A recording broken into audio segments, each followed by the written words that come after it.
Good morning po sa inyo lahat. Isa pang muli yugto na ating daily Bible blessings. Pamagat po na ating aralin ngayong umaga ay ang tunay na kaligtasan ay may bunga. Ang tunay na kaligtasan ay may bunga. Isa po mga larawan ng bunga ng nagbabagong engkwentro sa ating Panginoong Yesus ay nangyari po kay Zaccheo sa Lucas Kapitulo 19, Luke 19.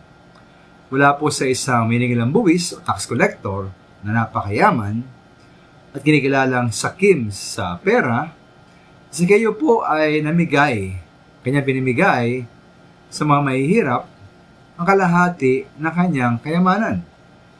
At kanya pong sinauli na maka-4 na beses ang kanyang dinayang halaga.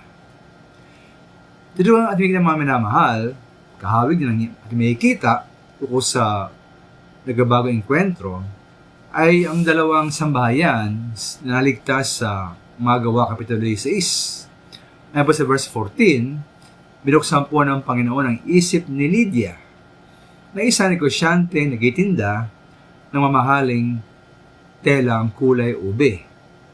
Kanya pong piniwalaan ang pinapangaral ni Pablo. Bilang bunga ayon po sa verse 15, siya po ay nagpabautismo at ang kanyang buong pamilya.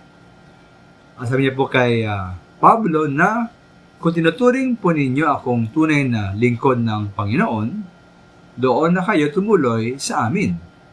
At tinanggap po ni Pablo ang kanyang paanyaya.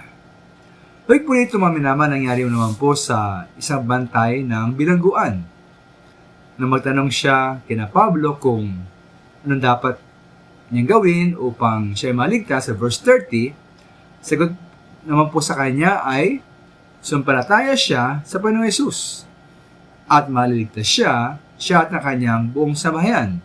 Sa verse 31.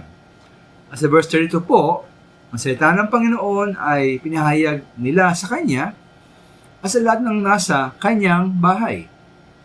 At bilang bunga po sa verse 33, ng gabi ring yun, inugasan ng bantay ang kanilang mga sugat at siya nagpabautismo, pati po ang buo niyang sambahayan. At sa verse 34, sila po ay isinama sa tahanan ng bantay, pinaghanda ng pagkain, at masayang-masaya ang bantay at ang kanyang buong sambahayan bilang nakilala nila at dahil nakilala nila ang ating Diyos. Kaya may sa mga pagkakataong ito, kay Zaccheo, kay Lydia, sa madalang bilangguan, at yung mga minamamahal ang maliw na bunga ng kanilang kaligtasan. Sa atin po kaya, sa ating mga mahal sa buhay, meron ba tayong masabing bunga na ating pagkakilala sa ating Panginoon Yesus? Maraming salamat po.